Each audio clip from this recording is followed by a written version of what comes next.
আজকে আমি রথের মেলায় যে যাচ্ছি সম্পূর্ণ একা। তোমরা কখনো কি একা একা রথের মেলায় গেছো কিনা অবশ্যই আমাকে কমেন্টসে জানিও। দ্বিতীয় প্রাচীনতম রথযাত্রা হলো শ্রীরামপুরের এই মাহেশের রথযাত্রা, যেখানে আজকে আমি গেছিলাম ঘুরতে এবং ঠাকুর দর্শন করতে। আর আজকের ভিডিওতে তোমাদের সাথে মেলা ঘোরার একটা ব্লগ শেয়ার করব। চলো তাহলে বেশি দেরি না করে ব্লগটা স্টার্ট করা যাক। Let's get started.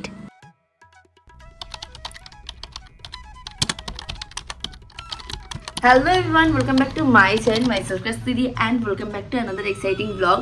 তো আবারও সুন্দরভাবে সাজগোজ করে তোমাদের সামনে হাজির হয়ে গেছি, কারণ এখন যাব আমি রথের মেলায় ঘুরতে। হ্যাঁ, এখন আমি যাচ্ছি রথের মেলায় ঘুরতে। বিকেল বিকেল করে রেডি হয়ে নিয়েছি, কারণ আমি যাব শ্রীরামপুরে মাহেশের রথের মেলায়। যাই হোক, খুব সুন্দরভাবে সাজুগুজু করেছি। আর আজকে আমি রথের মেলায় যে যাচ্ছি সম্পূর্ণ একা, আমার সাথে কেউ যাবে না বলে দিয়েছে। আচ্ছা, তোমরা কখনো কি একা একা রথের মেলায় গেছো কিনা অবশ্যই আমাকে কমেন্টসে জানিও। আমি লাইফে ফার্স্ট টাইম একা একা মেলায় ঘুরতে যাচ্ছি। এর আগের বছর যাইনি। এর আগের বছর আমার এক দিদি ছিল রথের মেলায় ঘুরতে যাওয়ার জন্য, কিন্তু এবারে আমি সম্পূর্ণ একা একা ঘুরতে যাচ্ছি। যাই হোক, আমি তো রেডি হয়ে নিয়েছি, চলো তাহলে তাড়াতাড়ি করে বেরোনো যাক। এই হচ্ছে আজকে আমার ওভারঅল লুক। আর এই যে কুর্তি সেটটা দেখছো, এটা কিন্তু আমি কিনেছি মিশো থেকে। তোমরা যদি লিঙ্ক চাও অবশ্যই কমিউনিটি পোস্টে দেওয়া আছে, নিয়ে নিতে পারো। আর ইয়াররিংসটা অনেক পুরনো ইয়াররিংস, আমার কাকিমা দিয়েছিল আমাকে। কাকিমা কি দাদা দিয়েছিল আমার ঠিক মনে পড়ছে না। যাই হোক, চলো তাহলে এখন বেরোনো যায়। Let's go.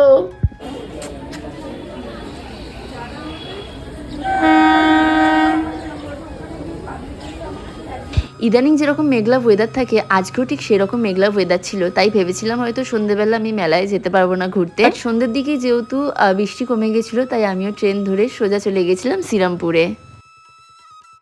শ্রীরামপুর তো নেমে গেছি, আর আমার পাশ দিয়ে ট্রেন চলে যাচ্ছে, যে ট্রেনটার করে আমি এসেছি, ছেড়ে দিয়ে আমি চলে যাচ্ছি। শ্রীরামপুর স্টেশন থেকে নেমে মার্কেটটা পার করে টোটো ধরে সোজা চলে গেছিলাম মাসির বাড়ি, যেখানে রয়েছে জগন্নাথ ঠাকুর।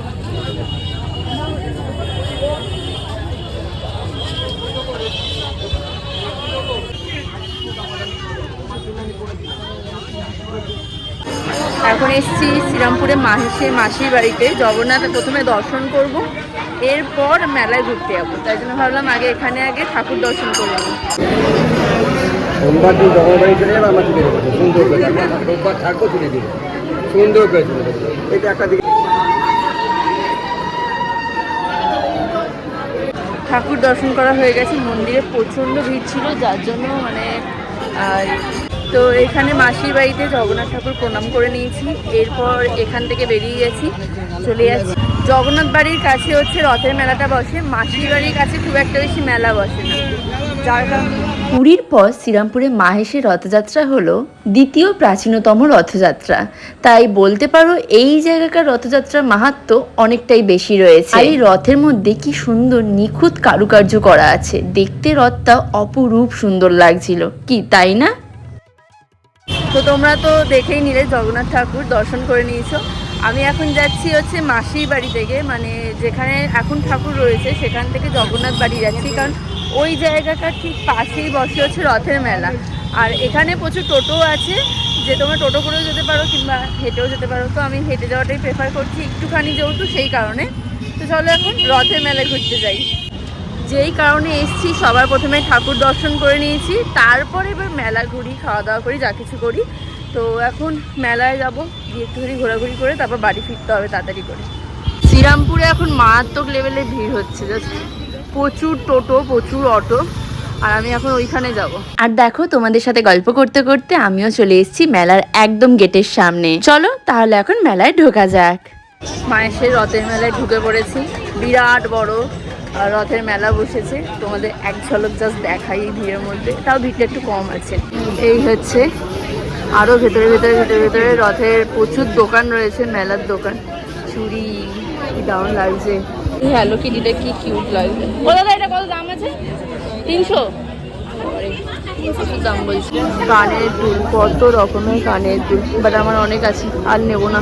মেলায় এত ভিড় ছিল যে ভিডিওর মধ্যে কথা বলা আমার পক্ষে ইম্পসিবল ছিল। আর ছিল রথের মেলার মধ্যে হরেক রকমের দোকান। এই কাপ প্লেটের দোকানগুলোর মধ্যে হরেক রকম কাপ ছিল, যা এত সুন্দর সুন্দর ডিজাইন ছিল যা আমি দাঁড়িয়ে শুধু মুগ্ধ হয়ে দেখেই গেছি, কিন্তু সেরকম আর কিছু কিনি। আর এই সিপার গুলো দেখো কি কিউট না দেখতে, কি সুন্দর সুন্দর শাপলার, এগুলো হেভি লাগবে।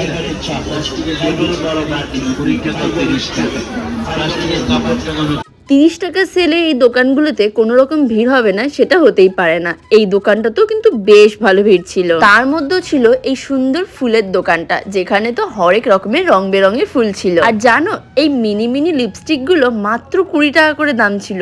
আমি তো শুনে জাস্ট অবাক হয়ে গেছি। তাছাড়াও বাচ্চাদের জন্য ছিল হরেক রকমের গাড়ির সম্ভার। এরকম ট্যাক্সি গাড়ি অনেক জায়গায় খুঁজেছি, কিন্তু এইখানে ফার্স্ট টাইম দেখতে পেয়েছি। বাট কেনার সামর্থ্য ছিল না, কারণ ওখানে এতটাই দাম বলছিল। তাছাড়াও এই মিনি কিউট ডায়েরি গুলো কি দারুণ লাগছে না, এইগুলোর দাম বলছিল 60 টাকা করে। বেশ সুন্দর লাগছিল দেখতে। তারপর কি আরো অনেকগুলো কাপ প্লেটের দোকান ঘুরলাম, বাট সেরকম কিছুই আর কি কিনিনি। মেলায় তো হাজারো কিছু বিক্রি হচ্ছে, বাট কেনার সামর্থ্য নেই, কারণ এখানকার প্রাইস গুলো আমার কাছে একটু ওভার লেগেছে। কি আর করা যাবে, তাই দেখে যাচ্ছি, সেরকম এখন পর্যন্ত কিছু কিনিনি। এই বউ ক্লিপ গুলো কত করে? 60। এগুলো সব 30 আর 40 করে বলছে।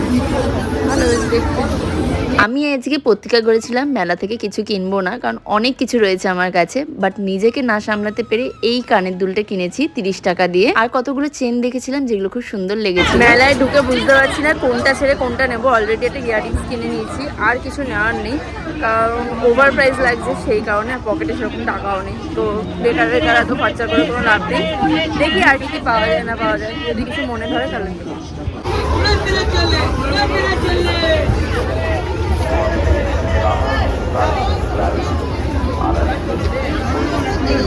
মেলার পেছন দিকে ছিল রাইডস আর কিছু খাবারের দোকান, বাট আমি এই রাইডসগুলোতে একা একা উঠতে ভয় পাচ্ছিলাম বলে আর কি উঠিনি এগুলোতে। মেলা আমার প্রায় ঘোরা কমপ্লিট। আমি এবার বাড়ি যাব। আর ভাল লাগছে না, গরম লাগছে প্রচণ্ড, মারাত্মক লেভেলের গরম লাগছে। ভিড় থেকে কোনো মতে বেরিয়ে আসতে পারলে বাঁচি। এখন ঘড়িতে প্রায় 7:30 বাজে, ট্রেনও ধরতে হবে, তাই ভাবছি এক্ষুনি বেরিয়ে যাবো, আর এখানে থাকবো না, কারণ প্রচণ্ড গরম। আর যত সন্ধ্যে হচ্ছে, যত রাত বাড়ছে, তত একটা মেলার ভিড় বাড়ছে একেবারে। এই পোড়ামাটির দোকানটাতে এত ভিড় ছিল যে এখানে ঢোকা কোনো মতেই পসিবল ছিল না। তার সাথে সাথে এখানেও কিন্তু খুব সুন্দর সুন্দর মাটির গয়না পাওয়া যাচ্ছিল, যেগুলো কালেকশন আমি তোমাদের সাথে শেয়ার করতে পারিনি, কারণ এখানে এতটাই ভিড় ছিল। তারপর যখন বাড়ি ফিরতে যাবো, তখন দেখি মেলায় ঠিক এতটা ভিড় ঠেলে আমাকে ফিরতে হবে, যেটা দেখে অলরেডি আমার মাথায় হাত পড়ে গেছে।